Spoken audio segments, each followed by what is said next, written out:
Caso Magé. Magé é um município da Baixada Fluminense, situado na região metropolitana do Rio de Janeiro. Fica ao norte da capital do estado, cerca de 50 quilômetros. Ocupa uma área de 385,7 km². É o 11º município mais populoso do estado do Rio de Janeiro.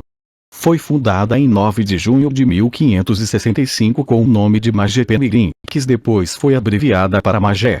Magé é a segunda cidade mais antiga do estado do Rio de Janeiro, atrás apenas da capital. Por volta do ano 1000, os índios tapuias que habitavam a região foram expulsos para o interior do continente devido à chegada de povos tupis. Quando os primeiros colonizadores portugueses chegaram à região, no século XVI, a mesma era ocupada pela tribo tupi dos Tupinambás, também conhecidos como tamoios. Nos dias 12 e 13 de maio de 2020, Magé foi palco de fenômeno OVNI, onde por volta das 22h40 até as 2 horas, moradores da cidade gravaram vídeos e compartilharam em suas redes sociais. Os vídeos mostravam diversas luzes estranhas de diferentes cores no céu da cidade, desde objetos circulares, até também clarões de forte intensidade ocorrendo ao fundo no horizonte. Algumas pessoas afirmaram que um dos OVNIs teria caído no distrito de Pau Grande, nas proximidades da fábrica da Imbel, onde helicópteros das Forças Armadas Brasileiras teriam recolhido a espaçonave acidentada. A Força Aérea não relatou nenhum comunicado sobre a queda do OVNI.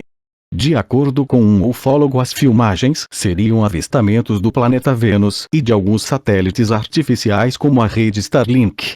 Os moradores informaram que na terça-feira notaram uma série de objetos do tamanho de um ônibus, em forma de tampa, voando em formação e com velocidades aleatórias nos céus acima de sua cidade.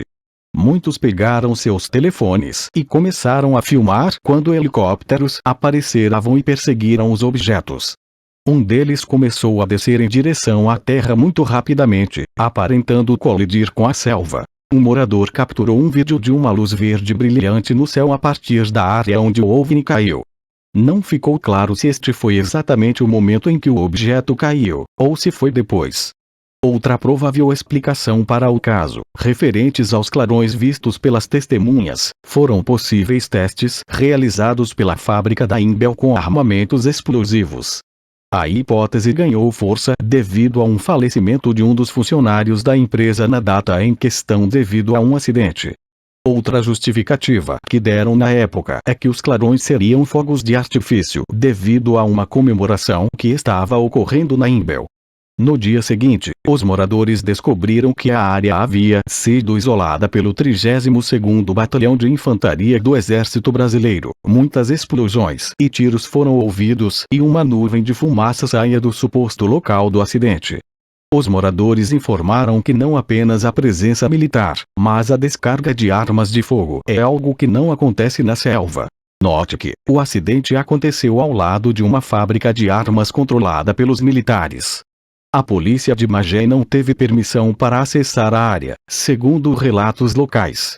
Drones civis que tentaram se aproximar da área foram abatidos. Jornalistas que tentaram chegar perto dele foram presos. Helicópteros militares patrulhavam os céus, certificando-se de que ninguém poderia se aproximar do local. Consta em sites de fora do Brasil que os militares brasileiros informaram aos militares americanos que um OVNI teria sido abatido na floresta perto de Magé. O general da Força Espacial dos Estados Unidos, John Raymond, enviou 20 militares das Forças Especiais para a floresta ao norte de Magé. As Forças Especiais dos Estados Unidos chegaram ao local do acidente nas primeiras horas da manhã de 13 de maio. Eles verificaram que o objeto era uma nave OVNI danificada com 3 ocupantes humanoides. Aparentemente, um dos ocupantes, com cerca de 1,80 m de altura, fugiu. As forças especiais rastrearam o humanoide e mataram-no como uma arma de energia. Os outros 2 ocupantes foram levados vivos. Em 14 de maio, os seres e seus dispositivos de deslocamento foram transportados para uma base desconhecida dos Estados Unidos. Linda Moulton, renomada ufóloga, relatou sobre a estranheza do caso em Magé. Diz ela que satélites militares dos Estados Unidos detectaram fenômenos aéreos inexplicáveis ao longo da costa brasileira em 20 de abril. Em 21 de abril, o Departamento de Defesa dos Estados Unidos aconselhou o Ministério da Defesa, Estado-Maior Conjunto no Brasil, a intensificar a patrulha aérea nas proximidades do Rio de Janeiro, devido à atividade de OVNIs no local. No dia 1º de maio, o radar brasileiro detectou atividade de OVNIs no estado do Rio de Janeiro. Linda Moulton publicou uma matéria sobre o caso Magé, onde estão gravações, troca de mensagens entre militares brasileiros no momento da operação de resgate dos destroços. Ela também soube, de uma fonte segura, que o caso foi verídico. Vídeos postados em redes sociais foram removidos. Uma campanha de censura coordenada estava em andamento. Seria uma nave militar brasileira ultra secreta. Foi uma nave extraterrestre que caiu na mata? Seria o segundo caso Varginha. Varginha, para quem não conhece, aconteceu em 20 de janeiro de 1996, na cidade de Varginha, em Minas Gerais. É um dos mais conhecidos na ufologia mundial, também conhecido como o caso Roswell brasileiro, por envolver a queda de um objeto voador não identificado e a captura de criaturas que teriam relação com o objeto, descrito como um submarino voador. Ainda há muito por esclarecer nestes 2 episódios e esperamos que mais informações venham ao conhecimento público da mesma forma que fizeram como a Operação Prato, ocorrida no município de Colares, no Pará, em 1978. Em 13 de fevereiro de 2021, uma matéria do jornal TH Usassum intitulada Incrível Admissão ao Pentágono admite que está testando destroços de acidentes de OVNIs. As descobertas podem mudar nossas vidas para sempre. O pesquisador Antônio Bragalha solicitou para a Agência de Inteligência de Defesa, DIA, detalhes de todo o material OVNI que eles têm e os resultados de todos os testes que estão sendo realizados. O Pentágono admitiu ter em seu poder e estar testando o material de OVNIs. A referida agência enviou um relatório de 154 páginas, sendo que inclui informações de testes de um metal de memória chamado nitinol, que retorna à sua forma original quando dobrado. Esta característica do metal com memória foi relatada por muitas testemunhas em Roswell. O governo dos Estados Unidos e os documentos revelam que alguns dos destroços recuperados possuem capacidades extraordinárias, incluindo o potencial de tornar as coisas invisíveis ou até mesmo diminuir a velocidade da luz. Os restos de OVNIs, agora chamados de UAPs, estavam sendo analisados por um empreiteiro de defesa privado, dezembro de 2017. Oficiais do Departamento de Defesa reconheceram que administraram o Programa de Identificação Avançada de Ameaças Aeroespaciais entre 2007 e 2012. O programa foi criado pelo senador dos Estados Unidos, Harry Reid.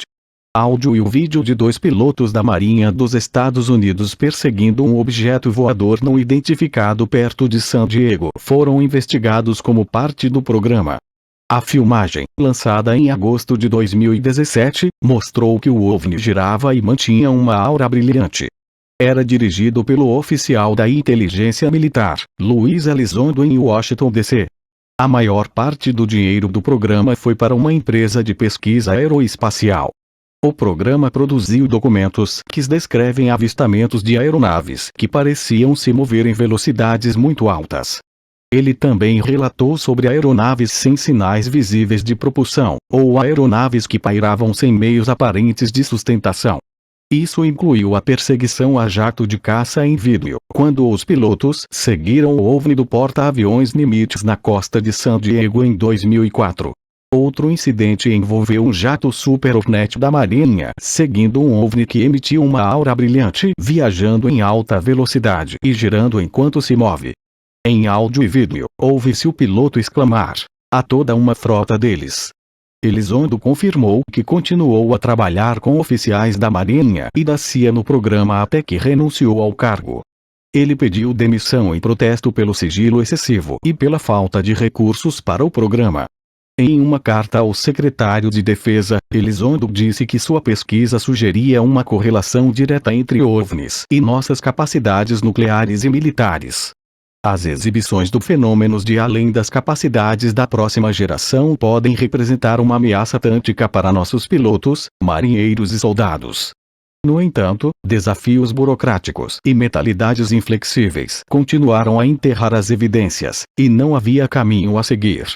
Elizondo enviou sua carta de demissão em 4 de outubro de 2017. Os OVNIs têm sido investigados ao longo das décadas nos Estados Unidos, inclusive pelos militares americanos. O projeto concluiu que a maioria dos avistamentos envolveu estrelas, nuvens, aeronaves convencionais ou aviões espiões, embora 701 casos permanecem sem explicação. Obrigado por nos visitar e assistir aos vídeos do nosso canal. Antes de sair, não se esqueça de fazer os seus comentários, dar o seu like e se inscrever no canal. Agradecemos novamente, e em breve estaremos retornando com novas informações. Até lá!